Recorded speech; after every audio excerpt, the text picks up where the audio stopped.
નમસ્કાર, હું હર્ષ આડવાણી ન્યૂઝ ગુજરાતમાં આપ સૌનું સ્વાગત છે। દર્શક મિત્રો, આજનો ગરમ મુદ્દો છે દર્શક મિત્રો, સુરતના અલથાણામાંથી એક શર્મનાક ઘટના સામે આવી છે। દર્શક મિત્રો, આપને જણાવી દઈએ કે સુરતના અલથાણામાં જ્યારે બાળકી સાથે એક કેવું અભદ્ર કૃત્ય કરવામાં આવ્યું છે।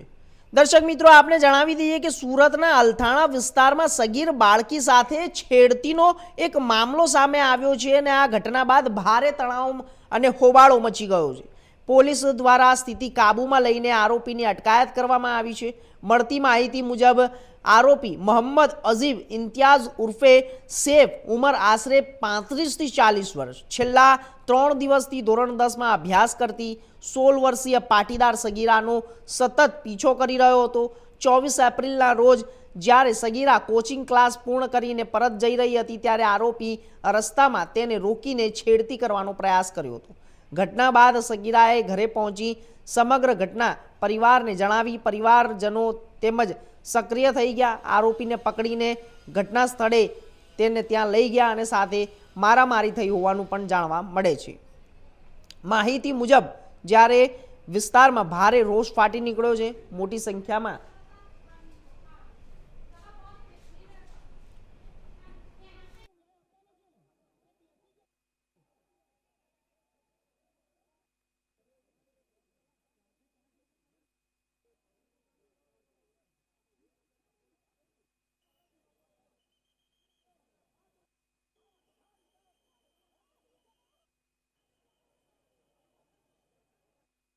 સંગઠનોના કાર્યકરોના અલથાણા પોલીસ સ્ટેશન બહાર એકત્ર થઈ ગયા હતા। અંદાજે 300થી વધુ લોકોના ટોળાએ આરોપી વિરુદ્ધ કડક કાર્યવાહી કરવાની માંગ સાથે સૂત્રોચ્ચાર કર્યા હતા। જય શ્રી રામના નારા સાથે માહોલ વધુ તણાવપૂર્ણ બની ગયો હતો। સ્થિતિ બેકાબૂ બનતા પોલીસ દળ તાત્કાલિક તૈનાત કરવામાં આવી હતી। ભીડને કાબૂમાં લેવા માટે હળવો લાઠીચાર્જ કરવો પડ્યો હતો। ત્યારબાદ ટોળાને વિખેરી દેવામાં આવ્યું હતું। ડીસીપી નિધિ ઠાકુરે જણાવ્યું કે પોલીસ ટીમે ઘટનાની જાણ મળતા જ ગણતરીના મિનિટોમાં આરોપી સૈફને કસ્ટડીમાં લઈ લીધો અને ઇજાગ્રસ્ત હાલતમાં આરોપીને તાત્કાલિક સારવાર માટે હોસ્પિટલ ખસેડવામાં આવ્યો। સ્થળ પર ધારાસભ્ય સહિત ઉચ્ચ પોલીસ અધિકારીઓ પણ પહોંચી ગયા હતા। પરિસ્થિતિનું નિરીક્ષણ કરવામાં આવ્યું હતું અને આ સાથે જ પોલીસ દ્વારા સુરક્ષા વધારી દેવામાં આવી હતી।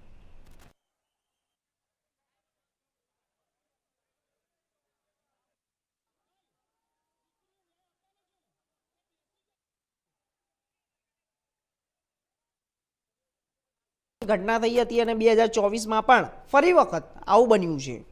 દર્શક મિત્રો, તો આપણે જણાવી દઈએ કે આ જે 2024-25માં ડિંડોલી વિસ્તારની અંદર ટ્યુશન જતી વિદ્યાર્થી સાથે છેડતીની આ ઘટના સામે આવી હતી। 2024માં લિંબાયત વિસ્તારમાંથી આ ઘટના સામે આવી હતી। 2023માંથી પાંડેસરા વિસ્તારમાંથી આ ઘટના સામે આવી છે। विस्तार में शाम के 8 बजे के अराउंड एक 16 से 17 साल की लड़की कोचिंग क्लास से वापस आ रही थी और उसको छेड़ने की कोशिश की गई।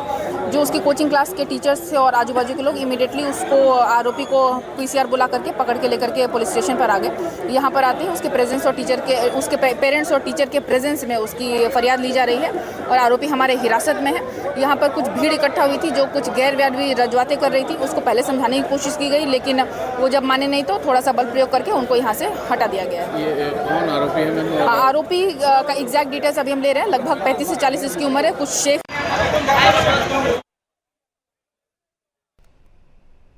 તો આ વિષય ઉપર વધુ માહિતી માટે સુરતથી અમારા બ્યુરો ચીફ શૈલેષ ત્રિવેદી જોડાઈ ગયા છે। તમામ માહિતી શૈલેષ ત્રિવેદી જોડેથી જાણીશું। શૈલેષજી, આ જે ઘટના સામે આવી છે સુરતની અલથાણા વિસ્તારમાંથી આ ઘટના સામે આવી છે, ખૂબ જ કહેવાય કે શર્મનાક ઘટના છે અને આ ઘટનાને લઈને અત્યારે હાલ જનતામાં જે રોષ દેખાઈ રહ્યો છે, કારણ કે આ જે ઘટના મારી પાસે વિગતો આવી છે 2024માં પણ આ એક કિસ્સો બન્યો હતો, 25માં પણ આવા કિસ્સા બન્યા હતા અને 23માં પણ આવો કિસ્સો બન્યો હતો।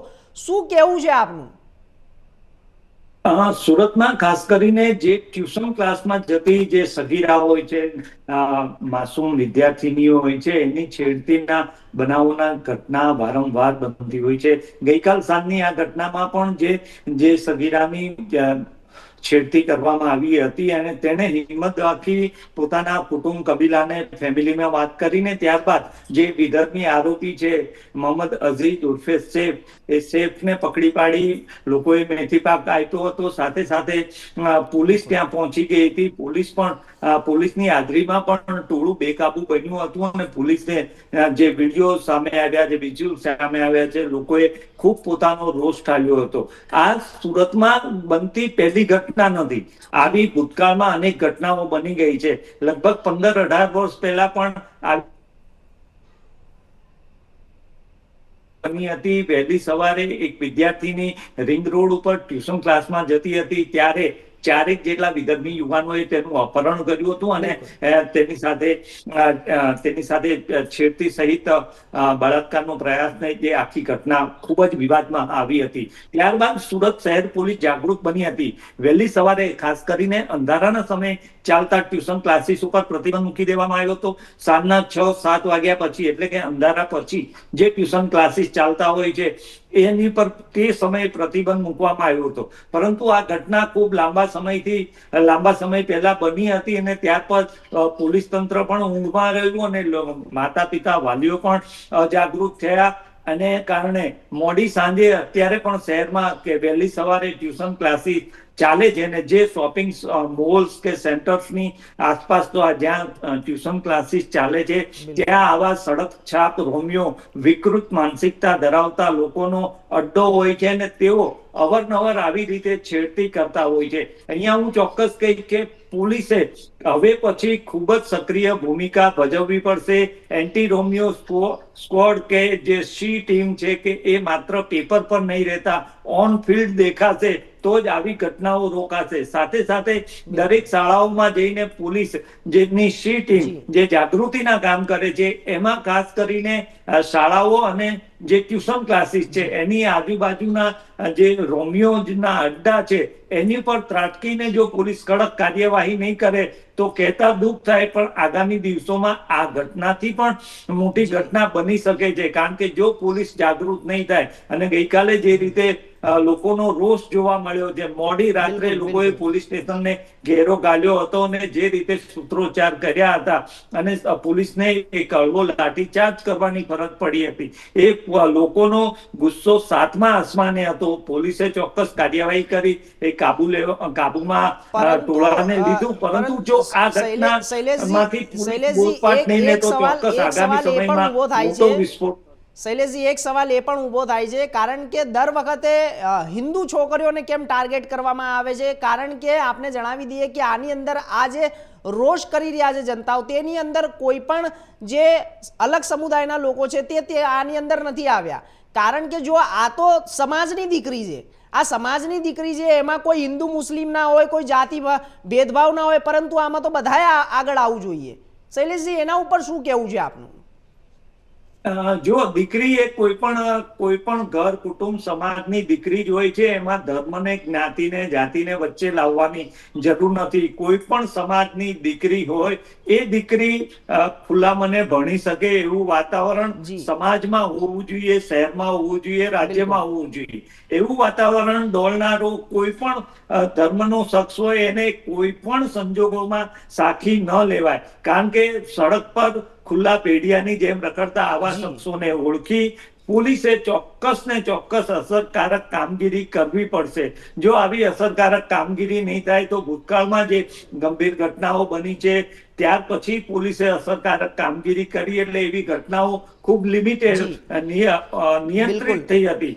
ફરી એક વખત એવું લાગી રહ્યું છે કે આજે જે રીતે આ જે વિકૃત યુવાન છે એનો વરઘોડો કાઢવામાં આવ્યો અને ત્યારે પણ લોકોએ જે રીતે રોષ ઠાલ્યો, ગઈકાલ રાતે પણ લોકોએ જે રીતે રોષ ઠાલ્યો હતો, એ જોતા ચોક્કસ લાગે છે કે પોલીસે કડક અને અસરકારક સીધું લોકોનો વિશ્વાસ જીતી શકે તેવા પગલા ભરવાની જરૂર છે. અને જો આ પગલા નહીં ભરાય પોલીસ દ્વારા તો ચોક્કસ જે કોઈ ઘટનાઓ બનશે તેમાં લોકોનો રોષ ફાટી નીકળશે એવું ગઈકાલની ઘટના પરથી ચોક્કસ આપણે માની શકીએ. દીકરીની માતાની બાઇટ સામે આવી છે, એક વખત એ પણ આપને સંભળાવી દઈએ અને દર્શક મિત્રોને પણ સંભળાવી દઈએ કે શું કહેવા માંગે છે તેમની માતા.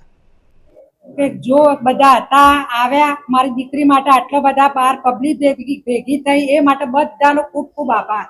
અને મેં મારી છોકરીની છેડતી થઈ એ માટે પોલીસ સ્ટેશનમાં એફઆઈઆર લખાયો તો મને પેલું પોલીસ સ્ટેશનમાંથી સરસ અને સારો સહકાર મળ્યો છે કે કાલે મારી છોકરીને ન્યાય મળશે. તો એ બદલ સમાજ, પરિવાર, એસપીજી ગ્રુપ કોઈ બી બધા માટે બધાનો ખૂબ ખૂબ ધન્યવાદ.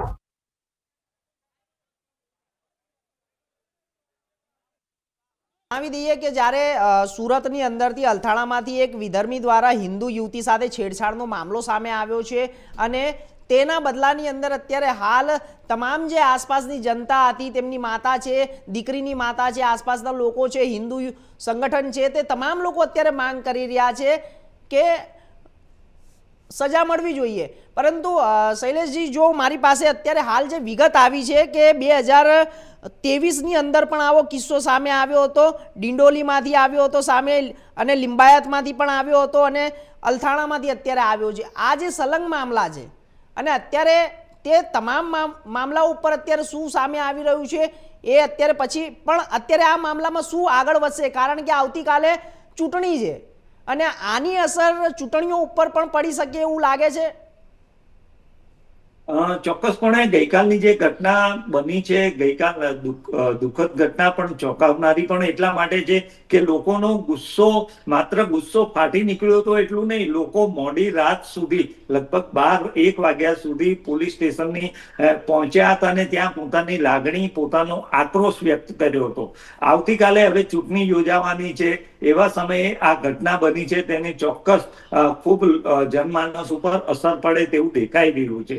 બીજું આપણે જે કહ્યું કે નજીકના ભૂતકાળમાં ડિંડોલી, લિંબાયત સહિતના વિસ્તારોમાં પણ આવી ઘટના બની હતી. આવી અસંખ્ય ઘટનાઓ અને ખાસ કરીને જે ખાનગી ટ્યુશન ક્લાસીસ ચાલે છે એ ટ્યુશન ક્લાસીસની આસપાસના વિસ્તારમાં બનતી આવી છે. મેં અગાઉ પણ કહ્યું આ કાર્યક્રમની શરૂઆતમાં પણ કહ્યું કે જે તે શોપિંગ સેન્ટર, મોલ કે કોઈ પણ જગ્યાએ ટ્યુશન ક્લાસીસ ચાલે છે એની આસપાસના જે વિસ્તારો હોય છે ત્યાં પાનનો ગલ્લો હોય કે ચાની ટપરી હોય, ત્યાં આ અસામાજિક તત્વોનો અડ્ડો હોય છે ને એ લોકો આવતી જતી જે ટ્યુશનમાં આવતી જતી દીકરીઓ હોય છે, સગીરાઓ હોય છે.